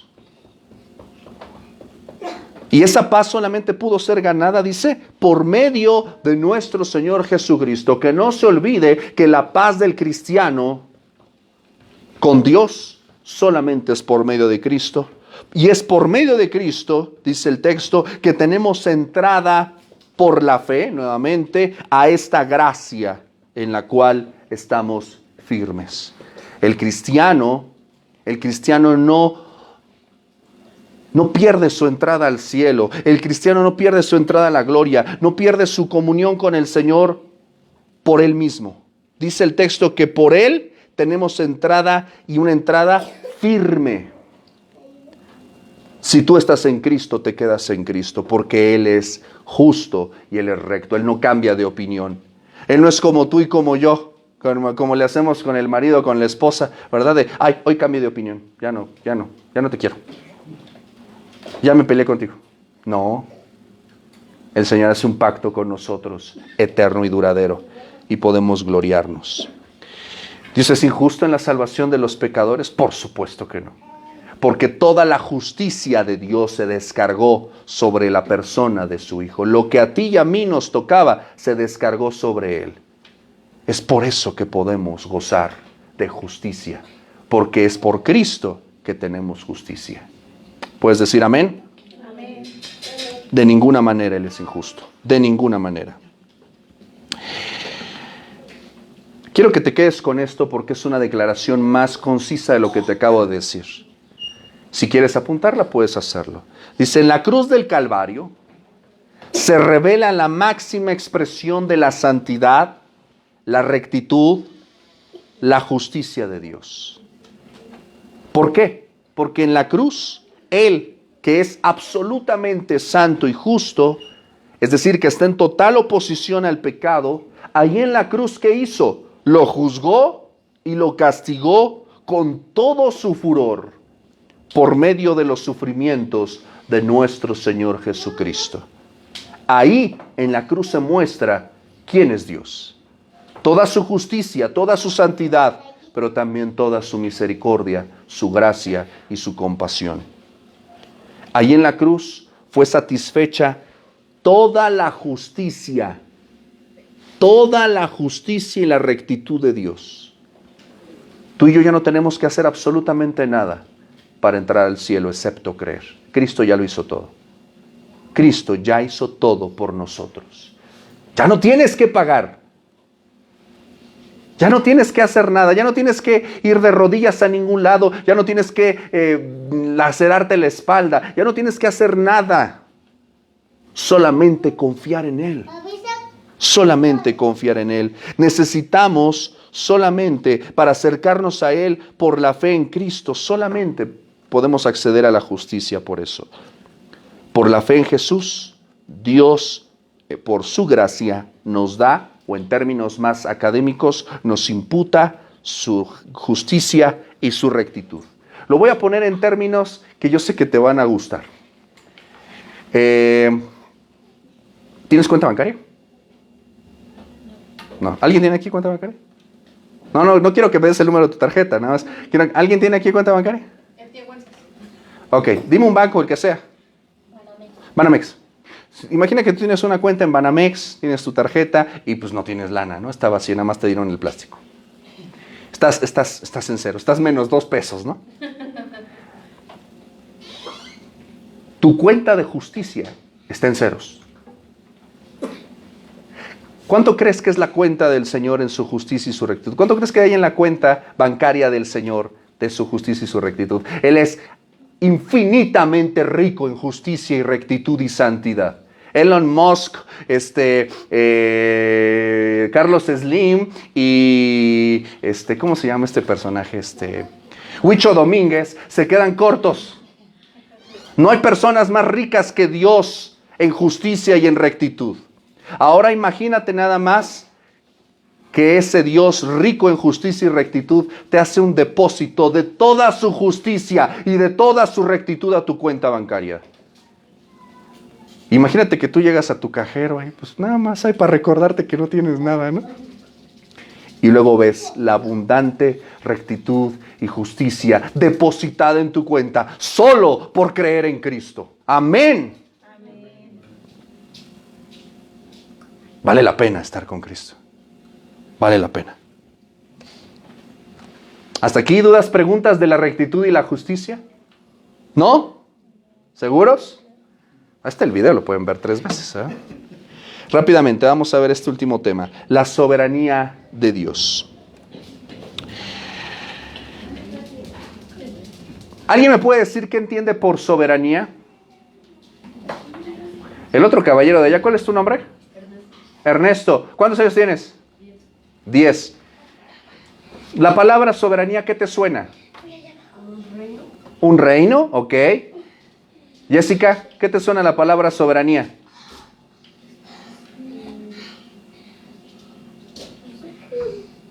A ver por acá, Isa.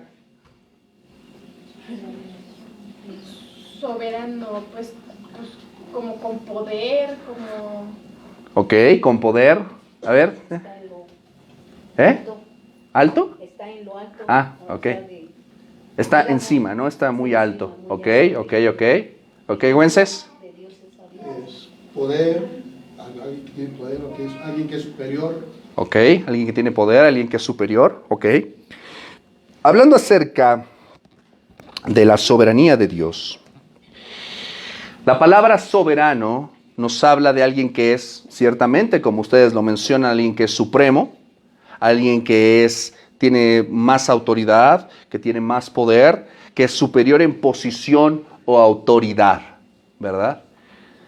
Las mamás decían, hiciste tu soberana voluntad, o sea, lo que tú quisiste, ¿verdad?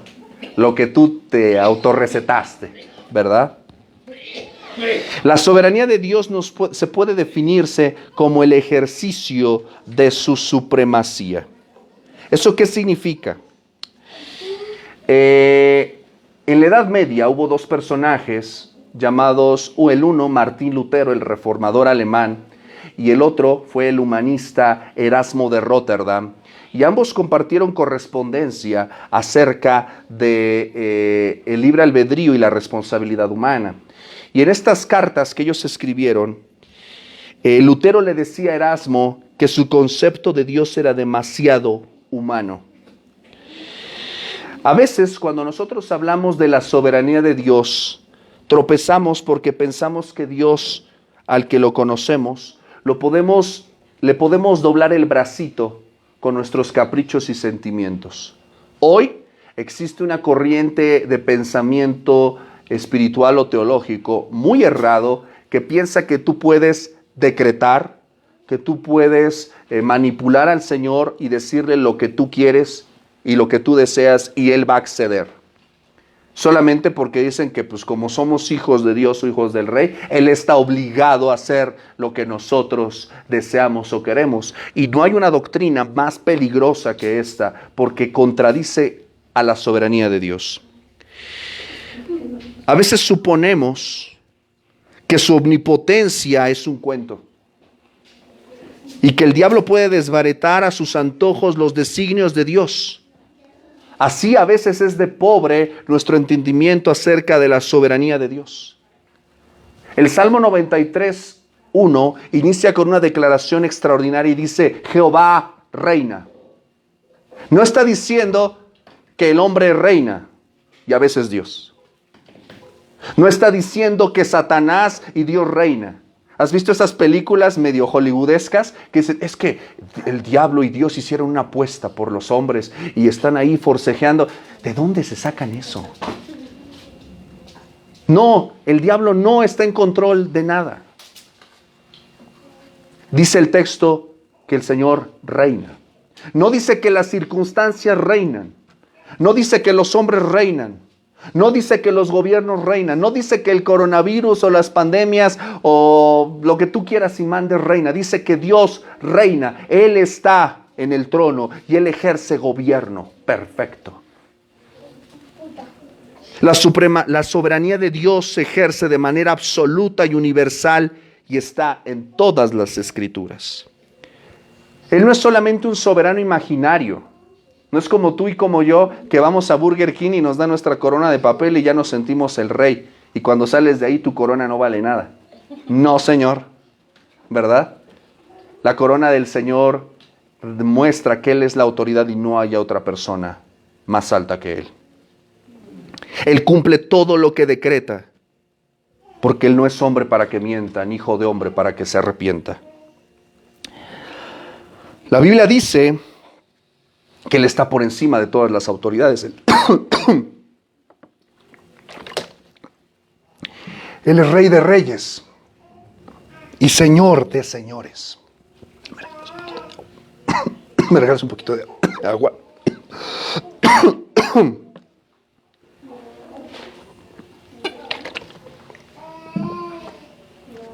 Él es Rey de reyes y Señor de señores. Es decir, que Él está por encima de todos los reyes de la tierra. Él está por encima de todos los señores, de todas las autoridades. La soberanía de Dios está por encima de la materia. Él gobierna la creación, gobierna todas las cosas y todas las criaturas. Gracias. A través de la Escritura podemos ver, por ejemplo, en Éxodo 14, la soberanía de Dios abriendo los mares. Tú y yo no podemos hacer eso. Ningún hombre, ninguna autoridad puede hacer eso. Números 16 nos dice que Él abrió la tierra para tragar a los opositores de su pueblo. Él tiene autoridad para hacer eso. Josué capítulo 10 dice que Él paró el sol para ganar la batalla. Tú y yo no podemos hacer eso. Isaías 38:8 nos dice que el Señor, para probarle algo a su siervo, dice que detuvo unas horas, detuvo el tiempo, un momento. Él tiene señorío sobre el tiempo. Él tiene señorío sobre las cosas más sencillas como nuestro sustento. Mateo capítulo 6 dice que Él sí alimenta a las aves. ¿Por qué te preocupas? Si Él alimenta a las aves del cielo, ¿por qué te afanas? Mateo 6 nos muestra la Trinidad de la incredulidad. ¿Qué comeremos, qué beberemos y qué vestiremos? Y nos dice, el Señor provee a la creación. ¿Crees que no te va a proveer a ti? Cuando dio a su Hijo por ti. La soberanía de Dios se muestra en su gobierno perfecto. Debe entenderse como el gobierno perfecto de Dios en el universo. Dios es soberano sobre todas las cosas. Él es perfectamente autosuficiente. ¿Eso qué significa? No necesita de nadie. Pues no. Cuando alguien es autosuficiente, ahorita que está muy de moda esas palabras, ¿verdad? Dicen que ¿qué? Es que tú no necesitas de nada ni de nadie, ¿verdad? Tú eres autosuficiente. Tú te pagas tu luz, tu agua, tus uñas, tu tinte, todo. Yo me mando y yo aquí yo... No. Dios no necesita de nadie. Él es el único verdaderamente autosuficiente. Tú y yo dependemos de muchas cosas. Tú y yo somos absolutamente dependientes. Nos engañamos pensando que somos soberanos, pero realmente ese es el engaño desde el Edén. Querer ser como Dios, pero en realidad tú y yo somos siervos. Tú y yo dependemos de la misericordia de Dios. Tú y yo dependemos el uno del otro. Nos necesitamos. Solo Dios es soberano. Solo Él es la fuente de vida y de sostén de todo y de todas las cosas. Vamos a ver, porque me pasé de lanza la semana pasada, ¿verdad? Y yo sé que son muchos temas, pero están padres, ¿no? ¿Cuándo habías escuchado de la soberanía de Dios? Yo no escucho que se predique mucho acerca de eso. Y hace falta. Porque a veces los seres humanos, incluso los cristianos y las iglesias, a veces se sienten demasiado autosuficientes. Hasta autosuficientes de Dios. Y necesitamos de Dios. Y no olvidar jamás que Él está en el trono, Él gobierna. Vamos a ver 5 puntos acerca de la soberanía de Dios. Apúntalos por ahí. 5 puntos acerca de la soberanía de Dios. Y vamos a cerrar nuestra clase. ¿Sale? Esperaba un sonido de batería ahí. 5 puntos. Pero ya. 5 puntos acerca de la soberanía de Dios. Punto número 1. Él es soberano en su existencia. ¿Eso qué significa? Éxodo 3:14, cuando el Señor llama a Moisés en la zarza, lo vimos la semana pasada, Él hace una declaración diciendo, yo soy el que soy. De hecho, algunos teólogos dirían que no es apropiado hablar de que Dios existe, porque la existencia necesita creación y Dios no fue creado, Él ya era. Dios no existe, Dios es. Ay, eso está medio denso, ¿verdad? Eso está medio denso. Dios es. Pero Él también existe, ¿verdad? Podemos decir también, en Juan 5:26, fíjate lo que dice el Señor Jesús. Dice, porque como el Padre, ¿qué dice? Tiene vida en sí mismo. Tú y yo necesitamos, fíjate, hoy en día se piensa que en la concepción, esta concepción, ¿cómo le llaman esto de probeta? De los bebés de probeta, ¿verdad? Que pues nada más se necesita pues ahí juntar un ovulito y pues un donante de esperma. Pero aún a pesar de eso, nosotros no podemos crear vida. Nada más la propiciamos, pero al final el que dictamina si se hace la vida es Dios. Sigue siendo un juego, ¿me explico? O sea, todavía necesitas un óvulo y todavía necesitas un espermatozoide, pero a pesar de eso se necesita que Dios dé vida. Pero dice que el Padre, ¿qué dice? Tiene vida en sí mismo. Y de la misma manera, el Hijo tiene vida en sí mismo. ¿Hasta aquí estamos bien? Él es soberano en su existencia. Él no necesitó de nadie y no necesita de nadie para ser lo que es. Él es Dios. En su existencia Él es Dios, Él tiene vida en sí mismo. Él no necesita comer, no necesita dormir, Él es soberano. Él no necesita que le paguen un salario, Él no necesita un techo, Él no necesita lo que tú y yo necesitamos para vivir. ¿Por qué? Porque Él tiene vida en sí mismo. Acerca de la soberanía de Dios, punto número 2, Él es soberano antes de todas las cosas. ¿Eso qué significa? Que antes de que existiera lo que existe, Él ya era soberano. Es decir, no nos creó para tener algo que gobernar. ¿Alguien ha visto esta película? ¿Cómo se llama? Esta de Teseo, de Perseo, ¿cómo se llama? ¿Duelo de titanes o furia de titanes? Sí, furia de titanes, ¿verdad? Que el argumento pues es que pues como que los hombres dejaron de adorar a los dioses, entonces los dioses dejan de existir. Así de frágil es la mitología griega, ¿no? Los dioses dependen de los hombres. No, déjame decirte que no. Él no necesita de ti, de mí. Es más, antes de que existiera el mundo, antes de que creara el hombre, Él ya era soberano. Salmo 92 dice, antes que naciesen los montes y formases la tierra y el mundo, desde el siglo y hasta el siglo, tú eres Dios. Primera de Corintios 8:6 dice, para nosotros, sin embargo, solo hay un Dios, el Padre, del cual, ¿qué dicen? Proceden todas las cosas, y nosotros somos ¿para quién?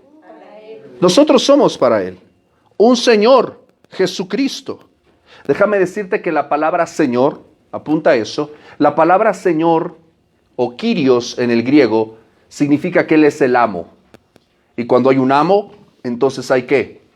Esclavos. Nosotros somos siervos y esclavos de Cristo. Por incómodo que suene, eso significa que tú y yo le pertenecemos a Él, no Él a nosotros. Un Señor Jesucristo por medio del cual son todas las cosas, y nosotros, ¿qué dice? Por medio de Él. Apocalipsis 4:11. La adoración celestial, los seres celestiales dicen que Él es digno de recibir la gloria, la honra y el poder. Porque Él es digno. Porque Él creó todas las cosas. Y por su voluntad, repite conmigo, por su voluntad existen. Por su voluntad existen. Porque Él quiso. Y por su voluntad fueron creadas. Eso es ser soberano. Él tiene en control, él quiso y las cosas se hicieron. ¿Tú eres soberano? ¿Tú eres soberana?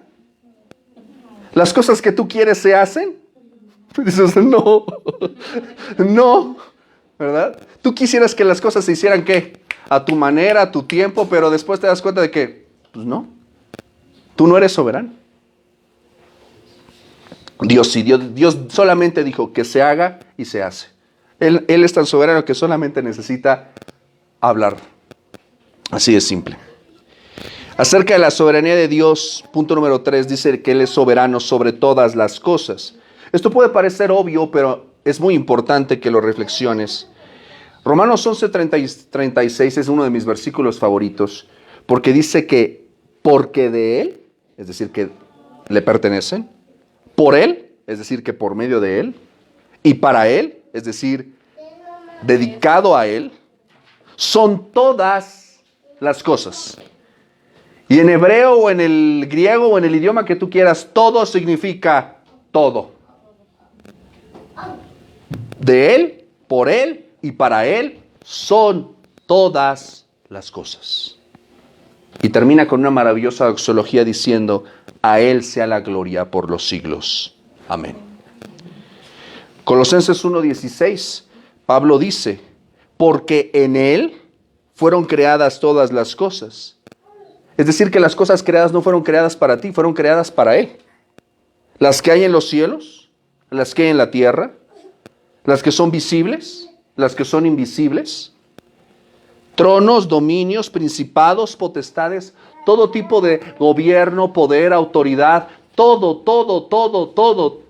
es de Dios y a Él le pertenece. Todo, tu casa le pertenece al Señor, tus hijos le pertenecen al Señor, tu vida le pertenece al Señor, tu dinero le pertenece al Señor, tu trabajo le pertenece al Señor, tu salud le pertenece al Señor, todo, tus zapatos le pertenecen al Señor. No hay absolutamente nada que no tenga Él señorío y soberanía sobre tu vida.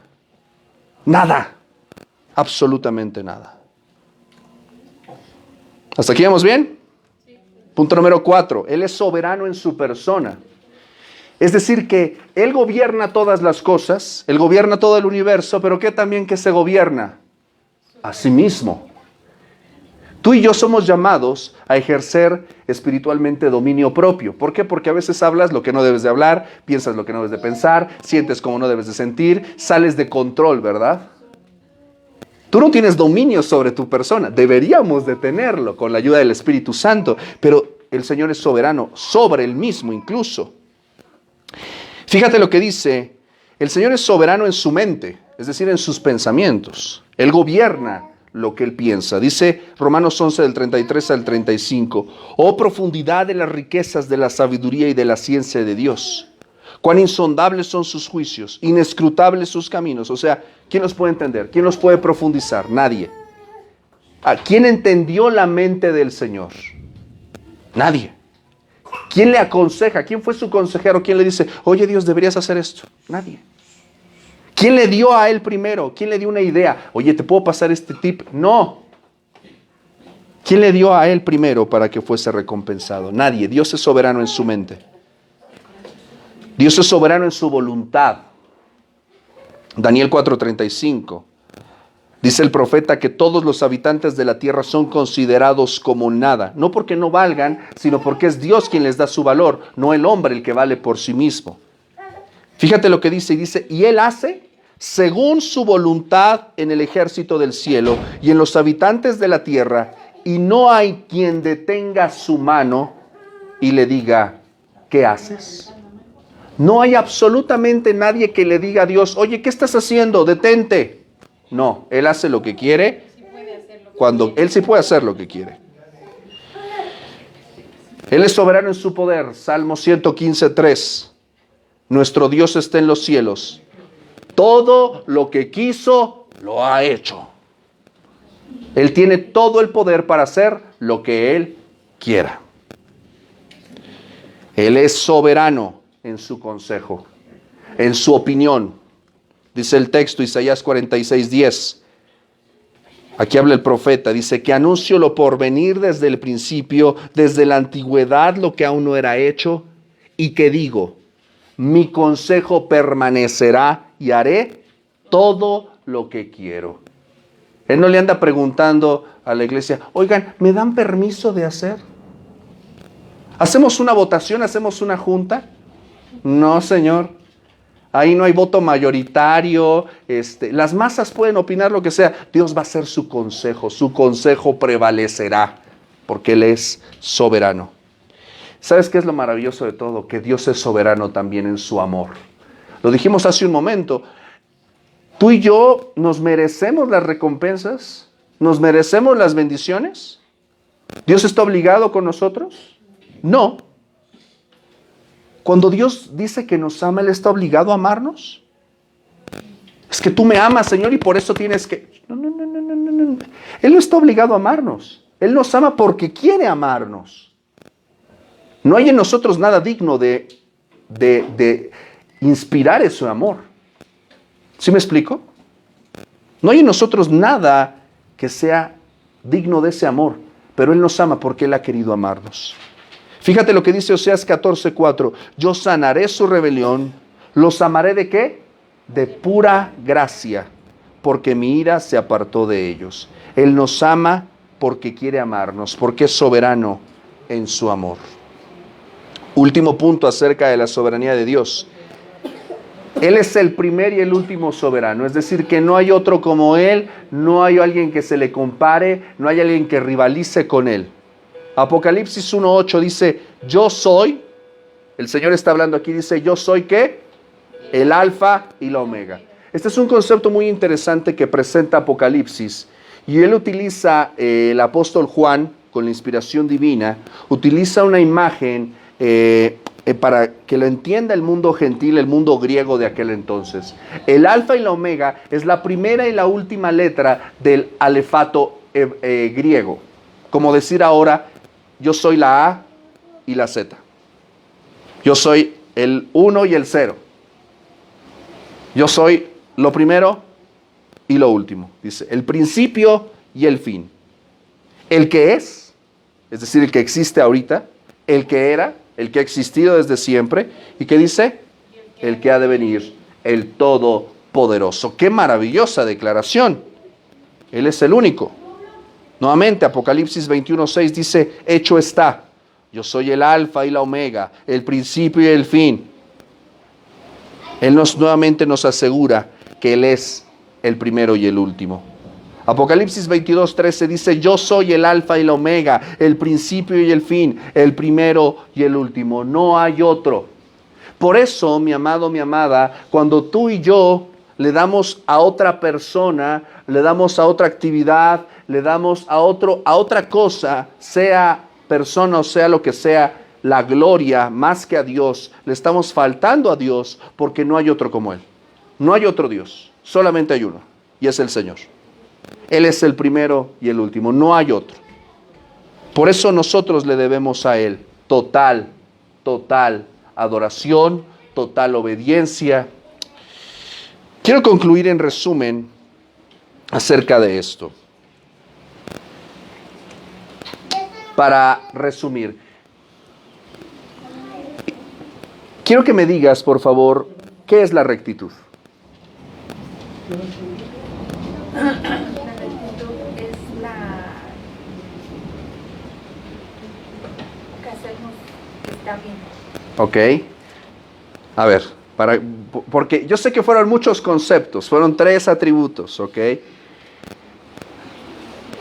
La rectitud dijimos que es ¿qué? La coherencia de Dios en sus hechos y en su naturaleza. ¿Sale? Él es recto. Él no puede decir que Él es una cosa y hacer otra cosa. Él es recto. ¿Sale? O sea, ¿qué es lo que Él hizo desde un principio? O sea, si Dios dice que Él es santo y Él se ensucia con el pecado, entonces Él no es recto. ¿Me explico? Lo podemos definir como es como ¿Cómo lo definirías?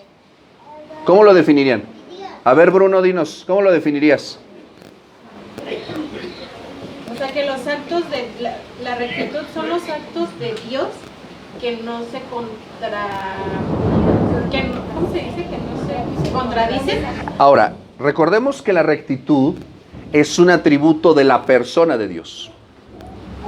Es un atributo de su persona. No puedes desligarla de su persona. Él en todo lo que hace, en su santidad, en su soberanía, en todos sus atributos, Él es recto. Porque todos sus atributos muestran coherencia entre lo que Él dice y entre lo que Él hace. Nosotros no somos rectos. Él es perfectamente recto. ¿Sale? Muy importante tener eso presente. Lo estoy haciendo así como un resumen. ¿Va? Ahora, hablando de la justicia, dijimos que la justicia es la forma en la que Dios muestra ¿qué? Su rectitud. Es la forma, la justicia en la que Dios muestra que Él es coherente. ¿Me explico? Dijimos que la justicia es la santidad en acción. La santidad es estar completamente ¿qué? Puro y perfecto y apartado del pecado. Dios es santo. ¿Y cómo lo muestra? A través de la justicia. Él es justo. Él le dará a cada quien lo que le corresponde a través de la justicia retributiva y a través de la justicia remunerativa. Le va a dar a los impíos lo que merecen y le va a dar a los justos lo que por fe Él ha prometido. ¿Sale? Y la soberanía. ¿Qué entendemos por la soberanía? Dijimos que es la realidad del gobierno absoluto de Dios. ¿Por qué puse esta palabra? Porque la soberanía no es una fantasía. De hecho, yo creo que de las doctrinas de los atributos de Dios, creo que con la que más tropiezan a veces las personas es con la soberanía de Dios. Decimos, sí, qué padre que Dios sea recto, amén. Uy, maravilloso que Dios sea justo, que Dios le dé a quien lo que le corresponde, pero que Dios es soberano. Ay, sí, amén, en tu vida. O sea, Él manda en tu vida, no tú. Cuando tú vienes a Cristo y dices que Él es tu Señor, porque muchos quieren a Cristo como Salvador. Qué padre, que los salve, que les dé vida eterna. Pero que Cristo sea tu Señor, ¿eso qué significa? Que tú ya no puedes vivir tu vida como tú quieres. La tienes que vivir de acuerdo a su palabra. Y no es de si quieres, porque es la realidad del gobierno perfecto de Dios. Él tiene que gobernar tu vida. No puedes llamar a Cristo tu rey si esto no es su ley. Esta es la constitución del cristiano. Esta es la medida, la regla de conducta y de fe. ¿Sale? Muy importante. Si tú quieres vivir tu vida correctamente delante de Dios, tienes que vivir de acuerdo a la ley del reino de Dios. Así de simple. Y Cristo, Dios es soberano y esta es una realidad. Y su gobierno es perfecto sobre todas las cosas. Él es soberano. ¿Por qué tú y yo debemos recordar esto? ¿Esto para qué te sirve el día de mañana? ¿Para qué te sirve mañana sábado? Que vas a tener aquí a tus hijos, a tu esposo, que lidias con la familia. ¿A ti de qué te sirve saber estas cosas? Saber que Dios es recto nos debería inspirar a vivir con la misma rectitud con la que Él vive. Debería inspirarnos a ser como Él es. Saber que Él es justo debería motivarnos a guardar nuestros piecitos, porque sabemos que si nosotros nos vamos por un camino equivocado, Él nos va a dar lo que nos corresponde. Y si tú vas por el camino correcto, Él te va a dar también bendiciones. Tú debes de saber que Él no va a decir, ay, bueno, me voy a tapar los ojos y voy a... Es que, ay, me cae muy bien Isa. La verdad se gana todos los concursos bíblicos. ¿Cómo la voy a No, ¿verdad? La voy a bendecir porque ella es buena hija. ¿Me explico? El Señor va a bendecir porque Él es justo. Y debemos vivir de esa manera nosotros en todo lo que hagamos. Es decir, si tú comercias, si tú tienes la tienda, pues tú no le puedes aumentar, oye, te vendo 1 kilo de azúcar, pero en realidad te estoy dando 3/4. ¿Me explico? ¿Les das tapilón? Oye, qué bárbaro, me voy a venir aquí a surtir. ¿Verdad? Me voy a venir aquí a surtir. Entonces, esto es muy importante, ¿sale? Y la soberanía nos debe de llevar al entendimiento de que Dios gobierna tu vida. Tú no te gobiernas a ti mismo, Él debe gobernar tu vida. ¿Sale? ¿Aprendiste algo hoy? Sí. Ya están cansados ustedes, disculpen. ¿Aprendiste algo hoy? Sí. Muy bien. Entonces, quiero que nada más que quedemos en algo. ¿Qué piensas acerca de la rectitud y la justicia de Dios? ¿Cómo se compara con la nuestra? ¿Qué piensas acerca de la soberanía de Dios? ¿Cómo impacta tu vida todos los días? Lupe, por ahí atrás.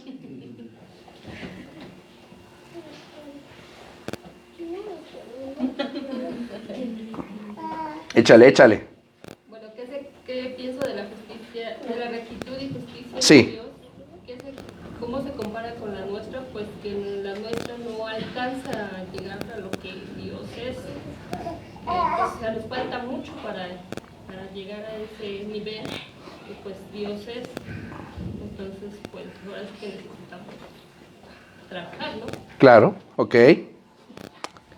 Erika, ¿qué piensas acerca de la soberanía de Dios? ¿Cómo impacta tu vida?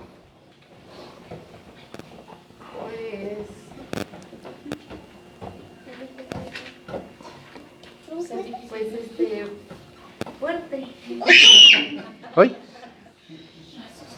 Muy fuerte, ya vi. ¿Verdad? Sí, fuerte porque, pues digo, cada punto nos invita a acercarnos a ser como Él, ¿no? Claro. A llevar nuestra vida lo más justa, nos invita a ser como veíamos la vez pasada, nos invita a ser santos. Y en este caso, pues su soberanía, pues como dijo hace ratito, ¿no? Sí nos gusta que sea soberano, pero ya en el momento en el que lo aplicamos a nuestra vida, como que Que los gobierne a todos, menos a mí. Claro. Claro.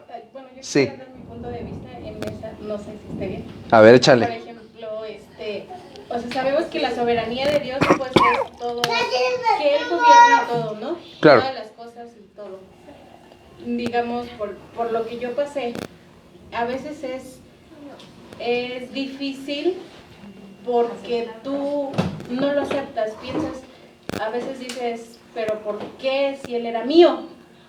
Ajá, entonces yo siento que ahí a la mayoría, como dice usted, no hablamos de la soberanía, pero yo creo que sería lo más difícil a la humanidad. Claro.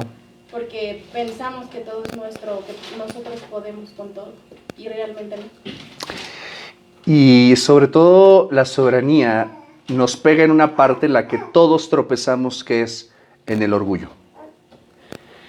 Yo puedo, como los niños, ¿no? Yo puedo solo, ¿no? Yo no lo necesito. Pero nos damos cuenta que en todas las cosas necesitamos la ayuda de Dios y su gobierno, porque Él gobierna perfectamente y con justicia.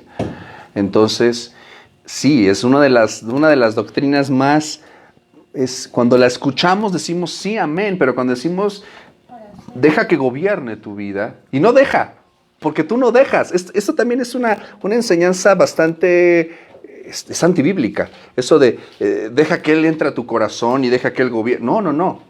¿Me explicó? Él lo hace. O sea, Él no agarra y dice, ay, déjame entrar a la puerta de tu corazón. No, Él entra a tu vida y entra a tu vida. Fin de la historia. O sea, tú ves, por ejemplo, cuando tú ves el texto de Hechos capítulo 9, la conversión de Saulo al apóstol Pablo. Pablo va camino a Damasco, va con cartas porque va a perseguir a los cristianos. Y tú no vas a ver por ahí que apareció el Señor Jesús y le dijo, ¿me dejas entregarte un folleto de las 4 leyes espirituales? Repite conmigo esta oración, Saulo, déjame entrar a tu vida, déjame entrar a tu corazón. No, Señor.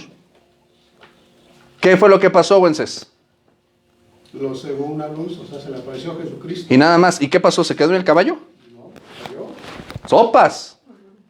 Y le dijo, Saulo, ¿por qué me persigues? ¿Y qué es lo que dice Pablo? Pablo no está diciendo, bueno, te doy permiso. No, él dice, Señor, imagínate todo ciego ahí en la tierra con el Señor trancazo que se aventó de caerse del caballo, se humillado ahí, postrado. Dijo, Señor, ¿qué quieres que haga? Eso es someterse a la soberanía de Dios. Necesitamos que el Señor nos tire de nuestro caballo. Necesitamos que el Señor nos dé ese resplandor cegador, que a veces no puedes abrir los ojos, ¿no? Como cuando sales a atender a las 12 del día, ¿no? Necesitas eso. Necesitas que el Señor te tumbe y que Él gobierne. Y lo único que tú y yo podemos decir a su rectitud, a su justicia y a su soberanía es, Señor, ¿qué quieres que haga? Amén. Amén. Vamos a orar. Señor, te damos gracias en esta maravillosa tarde en la cual tu palabra, Señor, nos abruma, tu palabra retumba y tu palabra resuena y nos recuerda estos atributos extraordinarios y maravillosos de tu persona, Señor, que no alcanzamos a entender completamente, que tu palabra nos revela y que nuestro corazón, Señor, los asimila por fe. Señor, muéstranos tu rectitud e inspíranos a vivir de la misma manera. Muéstranos, Señor, tu justicia. Queremos vivir siendo declarados justos por la justicia de Cristo y vivir para honrar esa justicia, vivir de acuerdo a tu palabra, Señor. Padre Santo, como lo dijimos hace un momento, ciertamente entender la soberanía es fácil, pero someternos a ella es lo que nos cuesta, porque somos orgullosos y rebeldes y porque queremos tener el control. Muéstranos, Señor, que estás en el trono y que nosotros somos tus siervos y que tú eres un buen rey que nos gobierna con amor y fidelidad y justicia. Haznos descansar. Descansamos, Señor. Cuando leemos estas cosas, descansamos porque decimos, estamos en las mejores manos. Las manos de un Dios recto, de un Dios justo y de un Dios soberano. ¿De qué nos preocupamos? ¿De qué podemos preocuparnos cuando estamos sostenidos en las firmes y poderosas manos de un Dios recto, justo y soberano? Gracias, Señor. Gracias, Señor, por esta maravillosa, Señor, palabra que nos has dado el día de hoy, que eche raíz y que dé fruto en las vidas de esta maravillosa familia, Señor, y de aquellos que nos acompañan en la distancia, Señor. Gracias. Nos despedimos en tu paz y oramos, Señor, pidiendo tu bendición sobre este estudio, sobre las familias aquí representadas, sobre los que ven, comparten, sobre las ofrendas, sobre, Señor, nuestros caminos. Señor, recuérdanos estas verdades grandes. Y oramos como tu siervo nos enseñó cuando dijo, Jehová te bendiga y te guarde. Jehová haga resplandecer su rostro sobre ti y tenga de ti misericordia. Jehová alce sobre ti su rostro y ponga en ti paz. Y la iglesia gobernada por el Dios soberano dice, amén. Mis amados, muchas gracias por acompañarnos. Usted no se vaya, todavía tenemos algo que hacer. Todavía tenemos ahorita sabe, preparando todo. Gracias por estar con nosotros en este estudio maravilloso que tenemos acerca de fundamentos de la fe, los atributos de Dios. Hemos sido abundantemente bendecidos. Clase, ¿cómo estamos? Bien. Muy bendecidos. Gracias. Nos vemos la próxima semana, los viernes, recuerde, usted lo puede ver esto a través de Facebook, YouTube, lo puede escuchar en SoundCloud y lo puede escuchar en Spotify. Ahí están todos nuestros materiales. Si este mensaje fue de bendición para usted, compártalo con sus amigos y familiares. Síganos y gracias por su apoyo en oración. Tenga una excelente semana. Dios le bendiga y recuerde, a Dios sea la gloria. Hasta pronto.